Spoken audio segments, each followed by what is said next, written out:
Police officers, what incident will traumatize you for the rest of your life? We got a call about a woman who had locked herself in her bathroom saying her boyfriend was trying to kill her. What we ended up finding was so much worse. My partner Mason and I arrived at a house on the end of a street. The lamppost flickered yellow, and the wind danced the trees and bushes. The clouds were thick and the air ice cold. We took position at the front door. We knocked. "Police, open up!" Only the sound of wind chimes. Mason kicked the door open with all the force he could muster. We scanned the house downstairs. No one in sight. Clear. "You hear that?" I said. Mason looked up at the stairs. Gentle cries. A woman. So subtle, and as if muffled behind a door in a room. "Thought she was supposed to be downstairs," said Mason. We made our way upstairs. "Ma'am, it's okay," I began. "You're safe now, no one's going to hurt you."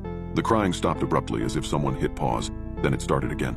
"But he's still here," replied the woman from inside the bedroom. "My partner and I checked the entire house. No one's here, ma'am. You're safe." Downstairs, the front door slammed shut. My partner and I gave each other a gaze, and I could notice his brow sweating despite the cold night. I used my head to gesture for him to take a look. He stood from atop the stairs and looked down at the front door. If only we'd known then what was about to happen. "Just the wind, I think," he said. Then a gentle voice came from inside the bathroom. "Are you sure, Officer Bradley?" the woman asked. The entire night at that scene, neither my partner Mason nor I used our names out loud. Not once. How could she have known our names? "Ma'am, do you need help or not?" Mason was agitated. "We need to know you're okay, so step back because I'm kicking it in."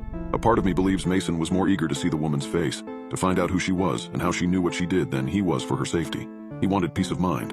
"No, hold on, I said. "She might be sitting right by the door. We don't want to hurt her." Then she said it. "Officer Bradley, tell Mason that if he touches this door, I will visit his family in the late hours of a certain night and break down a door of my own." The woman's voice was an octave deeper when she said that. I never understood the expression white as a ghost. Do people actually turn that pale in the face? I learned that they in fact did when I saw my partner react to those sinister words. I couldn't stop him from kicking in that bedroom door this time. But when he did, we found nobody inside. There wasn't a window above the shower through which to escape or another door to go through. And yet we were certain that we just had a full conversation with a woman behind this door. We scanned the entire house, including the backyard, one last time, inch by inch. Nothing. When it was time to leave, we gave each other a look and left the house without even looking back. Now this is the part of the story I haven't told anyone. It's just too disturbing to even comprehend. I didn't even tell Mason. We were sufficiently shaken up, so I didn't want to tell him this. When we left the house, I drove us back to the station that night. He probably thought I didn't notice, but his hands were shaking too much to drive comfortably. He doesn't drink coffee. As I reversed the cruiser out the street, Mason didn't look back at the house. But the truth is, I did, and I sincerely wish that I hadn't.